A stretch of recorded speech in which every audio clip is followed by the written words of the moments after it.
J'avais envie de montrer à mes enfants qu'on peut s'investir de plein de façons différentes, leur montrer que qu'ouvrir sa porte, c'était ça aussi un acte politique et ça pouvait se faire dans l'intimité. Je m'appelle Anne-Lise, j'ai 45 ans, mariée, 3 enfants et nouvelle lyonnaise en reconversion, donc avec beaucoup de temps. J'accueille depuis longtemps parce que j'en ai entendu parler dans un cercle proche, amical. Je me suis lancée dans l'aventure très récemment, donc depuis 1 an, en tant que bénévole. Alors au début, je suis arrivée en n'y connaissant rien du tout, donc plutôt en disant j'ai du temps, j'ai de l'énergie, j'ai envie, voilà, je suis là pour vous aider. J'assistais aux réunions, j'ai commencé à connaître un peu tous les profils des accueillis, des accueillants. Au bout de 6 mois, Hugo m'a proposé de faire le suivi d'une cohabitation. J'ai fait un matching avec une jeune fille qui venait de Syrie. Donc le matching, c'est ce moment-là où la famille accueillante et l'accueilli se rencontrent pour la première fois et où toutes les questions sont abordées.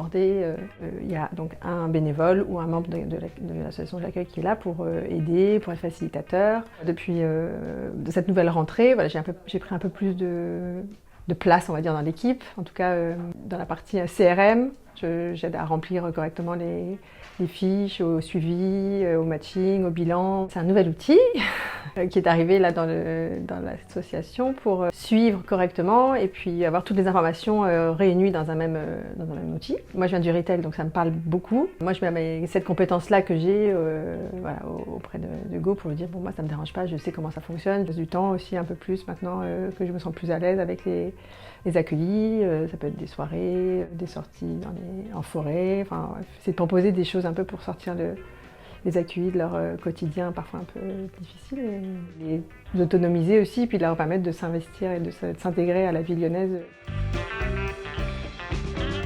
La première, je crois, c'est de ne pas me sentir désœuvrée quand je suis arrivée à Lyon. J'étais seule, je connaissais personne. C'était aussi l'occasion pour moi de répondre à un besoin que j'avais d'empathie, de donner aux autres et pour transmettre quelque chose à mes enfants. J'avais envie de montrer à mes enfants qu'on peut s'investir de plein de façons différentes, donc leur montrer que qu'ouvrir sa porte, c'était ça aussi un acte politique et ça pouvait se faire dans l'intimité.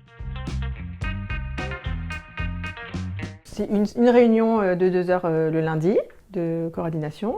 Et après, c'est tous les 15 jours, un quart d'heure, 20 minutes de coup de fil. J'accueille, respecte aussi beaucoup la vie privée, et puis l'engagement et la capacité de chacun. Grande fierté personnelle, un apaisement, je crois aussi, beaucoup de sérénité quand je fais ça. Je me sens utile, je me sens à ma place. Ça m'a aussi ouvert des perspectives. Demain, ça pourrait être moi, en fait. Donc, ça me permet aussi d'apprécier le monde dans lequel je vis aujourd'hui.